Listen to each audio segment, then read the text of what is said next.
Guys, how are you? Eduardo back here, recording another video. I'm in a better environment now. I'm in my living room. It's a better place than the backyard, which I recorded the last and first video of my channel. Well, and the light is not so bad, you know. The light is quite okay. And look, got this jacket. Look,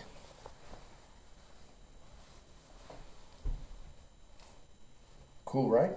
Look, there's even a gun pocket right here. There's zippers that go nowhere, like I get an open, like this. The pocket. There's like pocket right here, you know. So good, so nice, and like wasn't me that got it. Was my mother, right? Like for 15 bucks, which in dollars is not even four. It's $3 in fact. My mother got it, so like I'm really attached to this right now because they have to think right. My mother doesn't know my taste. She never gets it right in glasses and in whatever. She never gets it right. And for the first time, one of the first times, she got it right.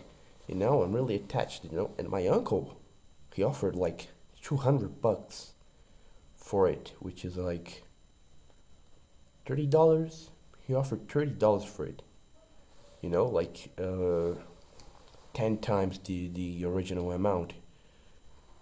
Man, I'm not giving it away, you know? My mother rarely gets it right, and now she got it, and not giving it away. And it's like, it's a United Statian. America's a continent. It's United Statian because it has these buttons here in English. Anyway, what I wanted to talk about today is a topic that interests me. I find it very fascinating. What is magic? What is magic? And I'm not gonna go to like esoteric stuff. I'm not gonna go to like astrology or dark magic like billionaire theory stuff, you know. I'm not gonna go through Pinterest manifesting or any kind of stuff like that. I'm gonna keep it simple. I'm gonna go toward what I think magic is. This is not a video essay. It's just a little discussion, right? It's just a little discussion. And I want to start by saying that it's important to conceptualize the way you view the world, you know, because first thing is that if you view the world in a negative way, there is no way magic will appear. There's no way. It's for sure. If you keep every day ruminating on things that happened and you don't try to solve them and don't try to look for the bigger picture and a better perspective, a higher perspective that is beyond you, you'll keep fumbling, you know? You have to look beyond you. You can't just be stuck in yourself.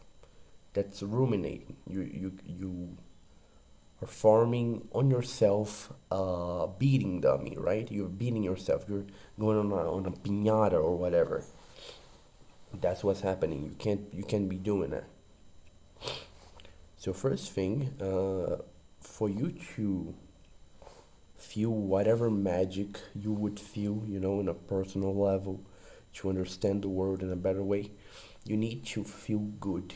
You need to know what makes you feel good.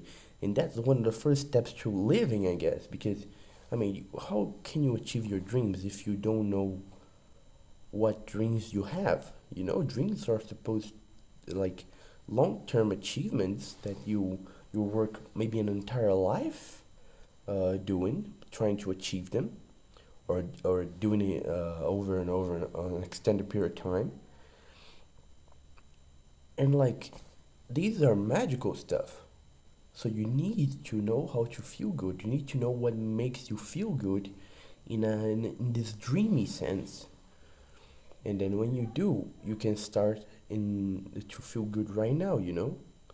because there's no point in living if you haven't found a purpose, you know what I mean? If you haven't found a purpose to live, there is no reason to live. And to this extent, I would say that magic comes after you do that, after you find a purpose. You might still feel bad afterward, but it's gonna be easier. And if you keep struggling and going toward that goal, you're gonna start feel better at some point, you know. But it requires a lot of thinking. For example, I tried the violin. I didn't like it. I think I spoke about this in the first episode, by the way. I tried the violin. I didn't like the violin. I tried drawing. Didn't like drawing. Drawing, hands, which is something that fascinates me. But I didn't really, it didn't really click, you know? I tried the piano, like online piano stuff. It didn't click with me. And then I tried writing, and it worked. It just worked, you know? And I wasn't sure about it the whole time. Like the first, let's say, 8 months of writing, you know? The first 8 months, just like full of doubt, full of worrying, full of desperation. Like, man, I gotta write this, gotta write this, gotta write this, gotta write right now. Oh man, how am I gonna live out of this? Oh man, I gotta go, I gotta this college. Oh, I quit physics college. Oh, I gotta go to another college now. Nope. I kept worrying about stuff, and writing formed another point of worrying, another pinpoint in which I would focus my stress on. And it wasn't until I noticed that I was expressing myself and that I was creating loving, beloved stories that I started to calm down, you know? And this thing that I didn't know I thought as a dream became a dream the moment I felt happy with it. The moment that after I struggled so much that I started to enjoy it, you know? That I didn't think my stories were bad. That I just thought, okay, I'm doing something here. It might not be perfect. I might not feel good about it every time I go and write, but I can make it better after. I can revise after, you know, without stress, without doing it right now, worrying. I can do it after, and things worked. Things are working. I'm gonna publish the book next year. You know, I'm finishing the first draft. I'm gonna revise. I'm gonna go after a literary publisher, and well, this was my purpose. You know, this is one of my purpose in life, one of my dreams in life, among many other dreams. And then I have to go to the next step after this to invoke magic, which is the subject of this video.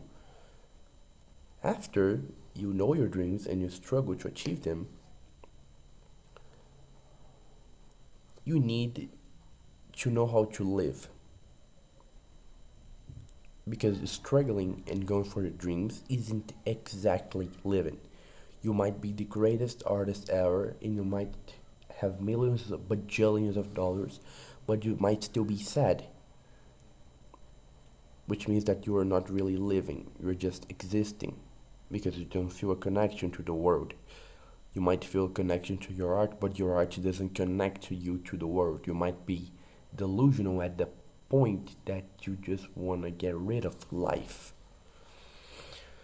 Well, it's a hard subject to talk about, really. It's a really hard subject to talk about, but I would say that life isn't exactly on the second step, neither before the first step. Life is in everything, you know? It's coming out of you. You have to transform it into joy, into hope. You have to fight your fears, you have to fight your insecurities. You have to understand why you feel insecure about this certain subject, why you feel insecure when you wake up or when you go to sleep, or in the things that you do, you know. You have to think deeply about this stuff and at the point of being impartial. Have to be impartial. You cannot say, okay, I am this archetype. oh, I am a physicist, you know, I was born to be a physicist, I was born to do this. You cannot say that. Because if you say you were born to be this thing, you are not choosing the thing. You are putting yourself in a cage. Therefore, you gotta think about it and think, okay, I was not born to be this. No one is born to be anything. Even though have different genetical aspects, we choose these things. And I choose this because of this and this and this. You have to put out the reasons. You have to put out it may be sentimental reasons. It may be the most stupid reason ever. I'm a man. I like dogs. I'm gonna paint dogs for the rest of my life, even if I don't get money with it. But if it makes sense to you, if it makes you happy, go and do it. Fuck it. Whatever. Doesn't matter. Doesn't matter. Um. Well, living is discovering these things and being alright with yourself on how weird you are, and knowing that there are people out there even weirder than you. And it's a thing to think about, you know, friends. You might not have friends, but there's someone out there way weirder than you. And now, um, you have to treat this as a good thing because you have to treat it as a fuel for you. Because if you're weird in a good way and you're treating yourself well, that's good. You're gonna find friends. You're gonna find the right people. Everything's gonna be alright in your social life, you know? If you're always going out of your comfort zone, just like I am right now. I'm not very sure about making this video. I'm nervous. I feel nervous talking to people nowadays. But I'm doing it. But if you're weird in a weird way, in a bad way, you know, if you're weird in that kind of way, like you're creepy, you need. Um, I'm not really sure, but listen,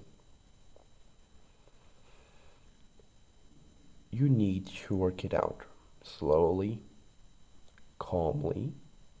You get out of that zone. You get out of that kind of prison you feel in, you know. You might have something like depression, you might um have personal struggles. You always have someone to reach out to, you know. It might be your parents, might be people that are quite a little bit distant to you, might be people on the internet, but you always have, you know, you always have people to reach out to, you know. And many times I thought I didn't, you know. But my mother is someone I can reach out to. Even if you don't like the certain advices of your parents, you know, if you don't like them and you don't picture it working out for you, well, what can you lose? Just go and talk it out. Just go and express it. Well, but what if I cry? What do you mean, what if you cry? You mean you were born crying. You came out of the womb crying. Who cares if you cry? Well, if they call you a bitch, whatever. Whatever, you're not a bitch. You don't characterize yourself that way. Why why would you be a bitch if they called you that? You wouldn't. You need to feel fine, man. You need to express it and you need to work it out. And if you need a diagnosis, go after the diagnosis or whatever you have. If you need a therapist, go out and find a therapist, you know. This helps you to live. And if you're watching this video, you probably watch many other videos about these discussions, you know, which means that you're trying, man. You're trying. You do good. Living is a personal subject to each and every person. It's very personal, so I cannot tell you how you should live.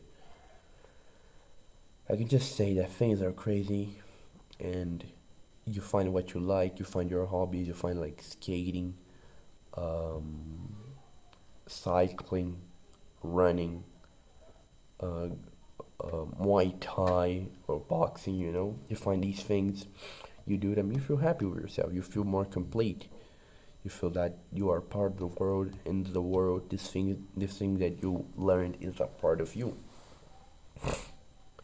And a lot of times, just putting it out right now. A lot of times I feel bad because just want to get out of here. Just want to go and have my money and get out and go for Europe or someplace cool so I can have some precious time alone. But I have to remind myself that it's a process and I cannot feel bad for being here to feel good that I'm learning and I'm becoming a better man. Because you can feel despair in any part of the world. If you didn't work it out, if you didn't meet the people that you were supposed to meet as a better person that you should have become, you're gonna feel bad. You're gonna feel sad. You might have a lot of money, but if you're in China, in Switzerland, and you're on top of that mountain, feeling the dread of the world on your chest, despite the amazing view, man, you took a wrong turn, and you feel that. So I don't want to take a wrong turn.